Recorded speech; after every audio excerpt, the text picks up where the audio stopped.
আসসালামু আলাইকুম। আজকে চলে এসেছি আবার একটা রেসিপি নিয়ে। আজকে বানিয়ে দেখাবো দেশি মুরগির মাংস রান্না। এখানে আমি দেশি মুরগি নিয়েছি একটা, আর এখানে আমি ভালো করে পরিষ্কার করে ধুয়ে নিয়ে এখানে আদা বাটা, রসুন বাটা, জিরে বাটা, ধনিয়া বাটা আর একটা বড় সাইজের পেঁয়াজ বেটে এখানে হলুদ লঙ্কা দিয়ে মাংসটাকে আমি মাখিয়ে নিয়েছি। এরপর এখানে কড়াই তেল দিয়ে দিয়েছি, তেলটা গরম হয়ে গেছে।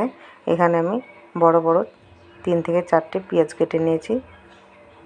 তেলে দিয়ে পেঁয়াজটাকে একটু হালকা নেড়ে চেড়ে নিয়ে যে মাংসটাকে আমি মাখিয়ে রেখেছিলাম সেই মাংসটা এখানে দিয়ে দিয়েছি। মাংসটাকে তেলের উপরে এভাবে দিয়ে কষিয়ে নিতে হবে, খুব ভালো করে কষিয়ে নিতে হবে যতক্ষণ না মাংস থেকে একটা গন্ধ আছে বেরিয়ে না যায়, ততক্ষণ মাংসটা এভাবে নাড়াচাড়া করতে হবে। হালকা করে একটু পানি দিয়ে আবারও মাংসটাকে কষিয়ে নিচ্ছি ভালোভাবে। দেখুন মাংসের কালারটা কত সুন্দর হয়ে গেছে। এইভাবে একবার মাংসটা বাড়িতে রান্না করে খেয়ে দেখবেন, খুব সুন্দর লাগবে রেসিপিটা। আর রান্নার রেসিপিটা যদি ভালো লাগে অবশ্যই একটা কমেন্ট করে জানাবেন কেমন হয়েছে। এখানে মাংসটা কষানো হয়ে গেছে। আমি একটা আলু দিয়েছিলাম, এখানে আলুটা দেখানো হয়নি আপনাদেরকে, আপনারা চাইলে নাও দিতে পারেন।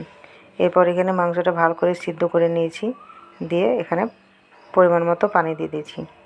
এখানে 3 থেকে 4টে কাঁচা লঙ্কা দিয়ে আমি মাংসটাকে ঢেকে দিয়েছি। মাংসটা ততক্ষণ সেদ্ধ হোক। এরপর আবারও চলে এসেছি, দেখুন মাংসটা সেদ্ধ হয়ে গেছে আর মাংসের কালারটা দেখুন কত সুন্দর হয়েছে।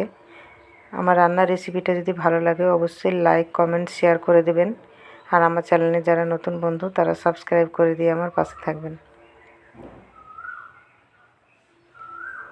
কেমন হয়েছে রান্নাটা বন্ধুরা কমেন্ট করে জানাবেন।